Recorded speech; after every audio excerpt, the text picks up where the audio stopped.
December 19, 2012. Columbine student's father 12 years later. Guess our national leaders didn't expect this. On Thursday, Darrell Scott, the father of Rachel Scott, a victim of the Columbine High School shootings in Littleton, Colorado, was invited to address the House Judiciary Committee's subcommittee. What he said to our national leaders during this special session of Congress was painfully truthful. They were not prepared for what he was to say, nor was it received well. It needs to be heard by every parent, every teacher, every politician, every sociologist, every psychologist, and every so-called expert. These courageous words spoken by Darrell Scott are powerful, penetrating, and deeply personal. There is no doubt that God sent this man as a voice crying in the wilderness. The following is a portion of the transcript. Since the dawn of creation there has been both good and evil in the hearts of men and women. We all contain the seeds of kindness or the seeds of violence.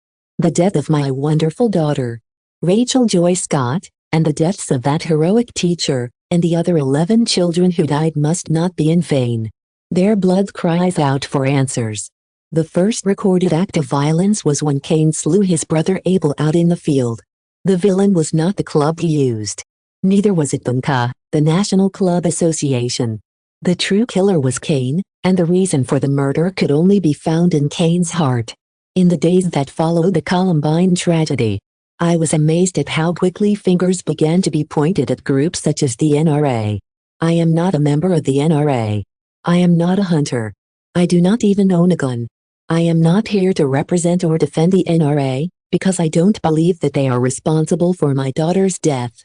Therefore I do not believe that they need to be defended. If I believed they had anything to do with Rachel's murder I would be their strongest opponent.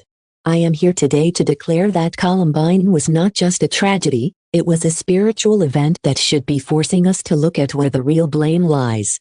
Much of the blame lies here in this room. Much of the blame lies behind the pointing fingers of the accusers themselves. I wrote a poem just 4 nights ago that expresses my feelings best. Your laws ignore our deepest needs. Your words are empty air. You've stripped away our heritage. You've outlawed simple prayer. Now gunshots fill our classrooms. And precious children die. You seek for answers everywhere. And ask the question why? You regulate restrictive laws. Through legislative creed. And yet you fail to understand that God is what we need. Men and women are 3-part beings. We all consist of body, mind, and spirit. When we refuse to acknowledge a third part of our makeup, we create a void that allows evil, prejudice, and hatred to rush in and wreak havoc. Spiritual presences were present within our educational systems for most of our nation's history. Many of our major colleges began as theological seminaries. This is a historical fact. What has happened to us as a nation? We have refused to honor God, and in so doing, we open the doors to hatred and violence. And when something as terrible as Columbine's tragedy occurs, politicians immediately look for a scapegoat such as the NRA. They immediately seek to pass more restrictive laws that contribute to erode away our personal and private liberties. We do not need more restrictive laws. Eric and Dylan would not have been stopped by metal detectors.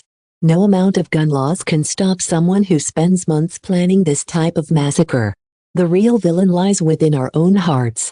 As my son Craig lay under that table in the school library and saw his 2 friends murdered before his very eyes, he did not hesitate to pray in school.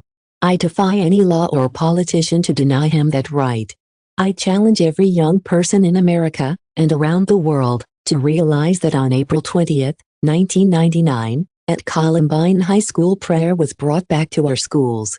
Do not let the many prayers offered by those students be in vain. Dare to move into the new millennium with a sacred disregard for legislation that violates your God-given right to communicate with Him. To those of you who would point your finger at the NRA, I give to you a sincere challenge. Dare to examine your own heart before casting the first stone. My daughter's death will not be in vain. The young people of this country will not allow that to happen. Darrell Scott. Did the media let the nation hear this man's speech? No, they did not. God bless America and God bless President Donald J. Trump.